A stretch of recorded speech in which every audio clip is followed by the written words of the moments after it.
السلام علیکم ورحمۃ اللہ وبرکاتہ۔ بسم اللہ الرحمن الرحیم۔ دوستو، حضرت عامر بن عبداللہ رحمۃ اللہ تعالی کے بارے میں بصرہ کے ایک نوجوان بیان کرتے ہیں کہ میں ایک قافلے میں عامر بن عبداللہ رحمۃ اللہ تعالی کے ہمراہ تھا۔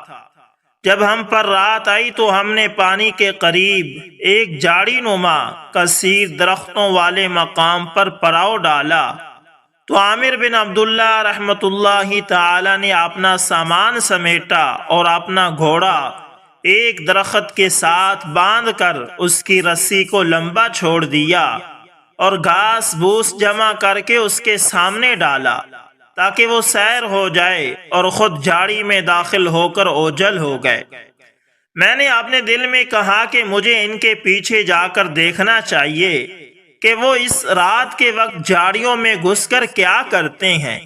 وہ چلتے رہے یہاں تک کہ ایک ایسی جگہ جا کر رک گئے جس کے چاروں طرف بہت سارے درخت تھے اور وہ جگہ آنکھوں سے نظر نہیں آتی تھی، یعنی دور سے وہ جگہ کسی کو نظر نہیں آتی تھی۔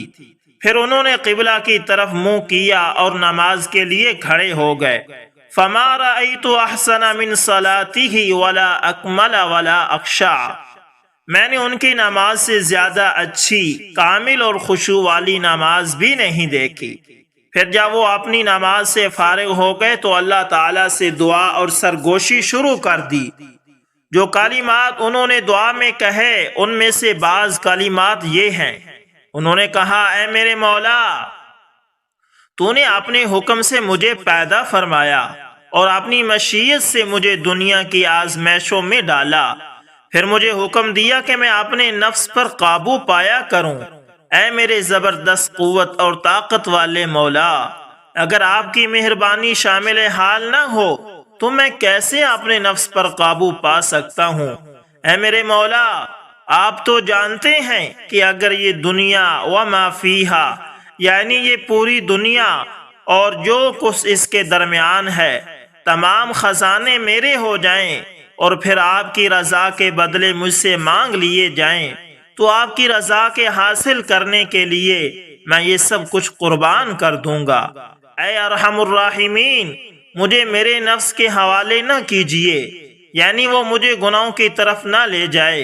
اے میرے مولا، میں آپ سے محبت کرتا ہوں، مجھ پر ہر مشکل آسان کر دیجیے اور مجھے اپنے ہر فیصلے پر رضا نصیب فرما دیجیے۔ آپ کے ساتھ محبت ہے، اس لیے مجھے اس کی کوئی پرواہ نہیں کہ میری صبح اور میری شام کس حالت میں گزر رہی ہے۔ وہ بصری آدمی کہتے ہیں کہ مجھے اونگ اور نیند آئی اور میں نے اپنی دونوں پلکیں جھکا لی، یعنی دونوں آنکھیں بند کر کے سو گیا۔ میں سوتا رہا یہاں تک کہ جب میں بیدار ہوا تو دیکھا کہ عامر اسی طرح اپنی جگہ نماز اور دعا میں مشغول تھے، یہاں تک کہ صبح ہونے لگی۔ جب ان کو فجر کا وقت معلوم ہونے لگا تو انہوں نے فجر کی فرض نماز ادا کی اور پھر دعا میں لگ گئے۔ دعا میں یہ کہہ رہے تھے، اے میرے مولا، اب تو صبح ہو گئی اور لوگ صبح سے شام تک تیرے فضل یعنی روزی کے تلاش میں لگ گئے، ان میں سے ہر ایک کی اپنی اپنی حاجت اور ضرورت ہے، اور عامر کی حاجت یہ ہے کہ آپ اس کی مغفرت کر دیں۔ اے اللہ، میری اور ان سب کی حاجتیں پوری فرما دیجئے۔ اے کرم کرنے والے مالک، اے اللہ، میں نے آپ سے 3 چیزیں مانگی، دو چیزیں تو آپ نے عطا فرما دی اور ایک روک دی۔ اے اللہ، وہ ایک چیز بھی عطا فرما دیجئے تاکہ میں آپ کی ایسی عبادت اور بندگی کروں جیسے میں چاہتا ہوں اور جیسے میرا ارادہ ہے۔ دعا سے فارغ ہو کر اپنی جگہ سے اٹھے تو انہوں نے مجھے دیکھ لیا اور سمجھ گئے کہ میں نے یہ پوری رات اس جگہ گزاری ہے، تو وہ بہت غم زدہ ہو گئے کیونکہ میں نے ان کی پوری کیفیت دیکھ لی تھی، اور ناراضگی اور افسوس کے ساتھ کہنے لگے، اے بصری بھائی، میرا خیال ہے کہ آپ رات بھر مجھے دیکھتے رہے ہیں۔ میں نے کہا، جی ہاں۔ تو کہنے لگے، آپ نے میری جو حالت دیکھ لی ہے اس کو پردے میں رکھیں، اللہ تعالیٰ آپ پر پردہ ڈالیں گے، یعنی آپ کے عیوب پر۔ میں نے کہا اللہ کی قسم، اگر آپ نے مجھے وہ 3 چیزیں نہیں بتائی جو آپ نے اپنے رب سے مانگی ہیں تو میں آپ کی اس حالت کے بارے میں تمام لوگوں کو بتاؤں گا جو میں نے دیکھی ہے۔ تو کہنے لگے خدا کے لیے ایسا مت کرنا۔ تو میں نے کہا پھر میری شرط وہی ہے جو میں نے آپ کو بتا دی ہے۔ جب انہوں نے میرا اصرار دیکھا تو کہنے لگے اچھا میں آپ کو بتاتا ہوں، لیکن شرط یہ ہے کہ آپ اللہ کو گواہ بنا کر میرے ساتھ وعدہ کریں کہ آپ کسی اور کو نہیں بتائیں گے۔ میں نے کہا کہ اللہ کی ذات کی قسم، آپ کے ساتھ پکا وعدہ ہے کہ جب تک آپ زندہ رہیں گے میں آپ کا راز فاش نہیں کروں گا۔ تو کہنے لگے مجھے اپنے دین کے بارے میں سب سے زیادہ خوف عورتوں کی طرف سے تھا، یعنی مجھے دین کے لیے سب سے بڑا خطرہ عورت لگ رہی تھی، کیونکہ عورتوں کی آزمائش سے آدمی بے دین اور گنہگار ہو جاتا ہے۔ تو میں نے اپنے رب کریم سے دعا کی کہ عورتوں کی محبت میرے دل سے نکال دے۔ میرے رب نے میری یہ دعا قبول فرما لی۔ اب میری یہ حالت ہے کہ جب میں نامحرم عورت کو غلطی سے بھی دیکھ لوں تو مجھے یہ پرواہ نہیں ہوتی کہ یہ عورت ہے یا دیوار ہے، یعنی عورت کو دیکھنے سے مجھ پر کوئی اثر نہیں پڑتا۔ میں نے کہا ایک چیز تو یہ ہوئی، اب دوسری بتائیں۔ کہنے لگے دوسری یہ کہ میں نے اپنے رب سے دعا کی کہ مجھے ایسا بنا دے کہ میں تیرے علاوہ کسی سے نہ ڈروں۔ میرے رب نے میری یہ دعا بھی قبول فرمائی۔ اللہ کی قسم، اس کائنات میں اللہ تعالیٰ کے سوا میں کسی چیز سے نہیں ڈرتا۔ میں نے کہا تیسری چیز کیا تھی؟ کہنے لگے میں نے اپنے رب سے درخواست کی تھی کہ مجھ سے نیند ختم کر دے تاکہ میں رات دن جیسے چاہوں اپنے رب کی عبادت کروں، تو میرے رب نے یہ تیسری چیز مجھے عطا نہیں فرمائی، یعنی میری یہ تیسری دعا اور درخواست قبول نہیں ہوئی۔ جب میں نے ان کی یہ باتیں سنی تو میں نے ان سے کہا خدا کے لیے اپنے اوپر ترس کھائیں، نرمی کریں، کیونکہ آپ ساری رات نماز میں کھڑے ہو کر اور سارا دن روزے کی حالت میں گزارتے ہیں، حالانکہ جنت تو آپ کے اس عمل سے بھی کم عمل کے ساتھ مل سکتی ہے، اور آگ سے بچاؤ آپ کی اس جد و جہد کوشش سے بھی کم کوشش کے ساتھ ممکن ہے۔ یہ سن کر کہنے لگے انی لا اخشى ان اندم حیث لا ينفع الندم، مجھے اس بات کا ڈر ہے کہ کہیں ایسی جگہ مجھے شرمندگی نہ اٹھانی پڑے جہاں شرمندگی کا کوئی فائدہ نہ ہوگا۔ اللہ کی قسم، میں عبادت میں اس وقت تک کوشش کرتا رہوں گا جب تک میرے اندر کوشش اور جد و جہد کی طاقت باقی رہے گی، پھر اگر مجھے نجات مل جائے تو وہ اللہ کی مہربانی ہوگی، اور اگر جہنم میں داخل ہو جاؤں تو وہ میری ہی کوتاہی اور گناہ کی وجہ سے ہوگا۔ حضرت عامر بن عبداللہ رحمۃ اللہ تعالی صرف رات کے رہب، یعنی رات کے وقت خوف خداوندی کی وجہ سے اپنے آپ کو اللہ کے لیے عبادت میں مشغول رکھنے والے ہی نہیں تھے، بلکہ دن کے شاہ سوار مجاہد بھی تھے۔ جب بھی جہاد کے لیے اعلان ہوتا تو سب سے پہلے لبیک کہنے والے یہی حضرت عامر بن عبداللہ تمیمی رحمۃ اللہ تعالی ہوتے تھے۔ ان کی عادت مبارکہ تھی کہ جب بھی کسی غزوے میں مجاہدین کے ساتھ جاتے تو کھڑے ہو کر اپنا تعارف کراتے تاکہ یہ کسی جماعت کے ہمراہ ہو کر جائیں، یعنی لوگ ان کی رفاقت اختیار کر لیں۔ تو جب یہ کسی جماعت کی رفاقت میں آ جاتے تو سب سے پہلے ان کے ساتھ 3 باتوں کا معاہدہ کرتے، اگر آپ لوگ میری ان 3 شرائط کو مان لیں گے تو میں آپ کے ساتھ چلوں گا، ورنہ نہیں۔ لوگ پوچھتے کہ آپ کی وہ 3 شرائط کیا کیا ہیں، تو یہ کہتے پہلی بات تو یہ ہے کہ آپ لوگوں کی خدمت میں کروں گا، اور خدمت کے معاملے میں مجھ سے کوئی نہیں الجھے گا، یعنی خدمت کے لیے مجھے کوئی یہ نہیں کہے گا کہ آپ چھوڑیں، میں کرتا ہوں، بلکہ میں ہی خدمت کرتا رہوں گا۔ دوسری بات یہ کہ آپ لوگوں کا مؤذن میں ہی ہوں گا، نماز کے لیے اذان دینے میں آپ میں سے کوئی بھی مجھ سے نہیں الجھے گا۔ تیسری بات یہ ہے کہ میں اپنی طاقت اور وسعت یعنی گنجائش کے مطابق آپ لوگوں پر خرچ کروں گا۔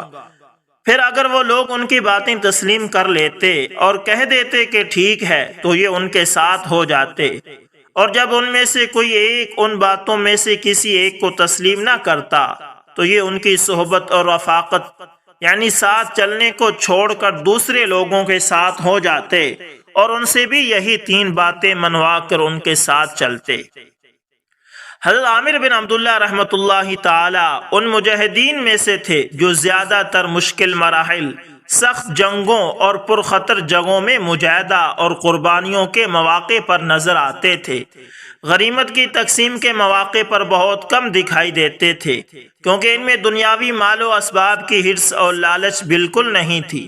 وہ جنگ کے شعلوں میں ایسے کودتے اور ایسے گھستے تھے کہ ان کے علاوہ کوئی اس طرح نہیں گھستا تھا، لیکن مال غنیمت سے اس طرح دور رہتے تھے کہ کوئی اور اس طرح دور نہیں رہتا تھا۔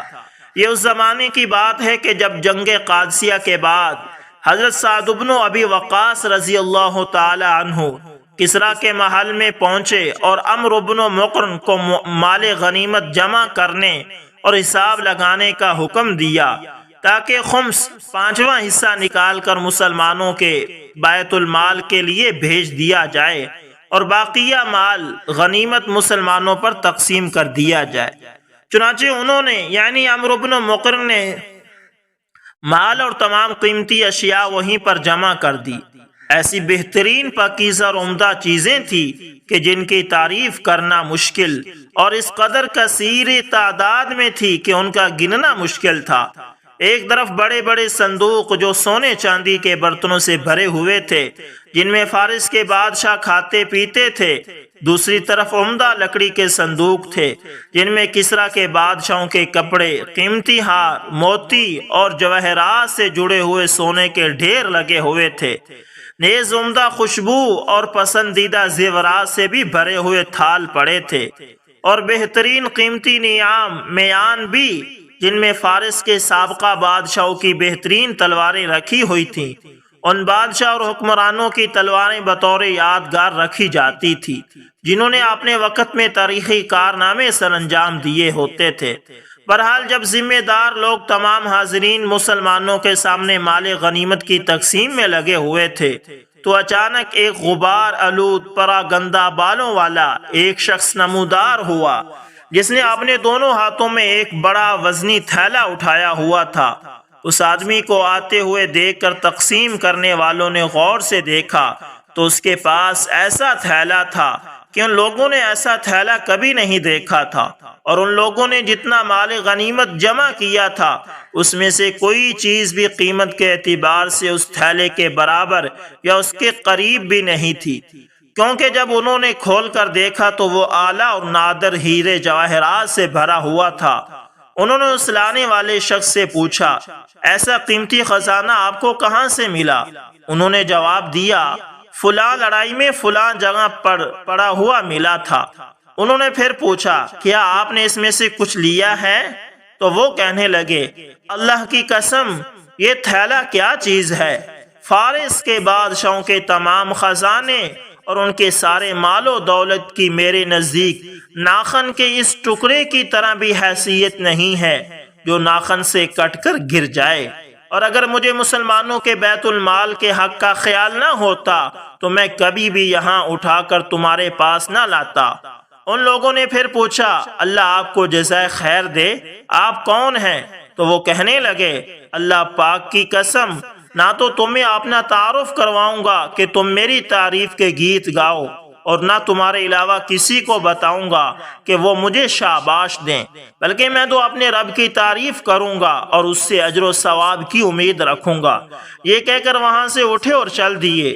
تو ان لوگوں نے اپنا ایک آدمی ان کے پیچھے لگا دیا کہ اس آدمی کی خبر لائے۔ وہ آدمی ان کے پیچھے چپکے چلتا رہا تاکہ ان کو خبر نہ ہو، یہاں تک کہ یہ عامر بن عبداللہ اپنے ساتھیوں میں پہنچ گئے۔ وہ آدمی بھی پیچھے پہنچ گیا اور اس نے ان لوگوں سے ان کے بارے میں پوچھا تو انہوں نے کہا، کیا آپ ان کو نہیں جانتے؟ یہ تو بصرہ کے زاہد پرہیزگار عامر بن عبداللہ تیمی رحمت اللہ تعالی ہیں۔ تو دوستو، یہ ایمان افروز واقعہ حضرت عامر بن عبداللہ تیمی کا آپ کے گوشے گزار کیا ہے اسی طرح صحابہ، تابعین اور بزرگ حضرات کے ایمان افروز اور مستند واقعات سننے کے لیے ہمارے چینل کو لازمی سبسکرائب کریں اور ساتھ میں بیل کے نشان کو دبانا نہ بھولیے گا تاکہ ہر نئی ویڈیو کا نوٹیفیکیشن آپ تک پہنچتا رہے۔ دوستو کمنٹ لازمی کیا کریں۔ جزاکم اللہ خیر۔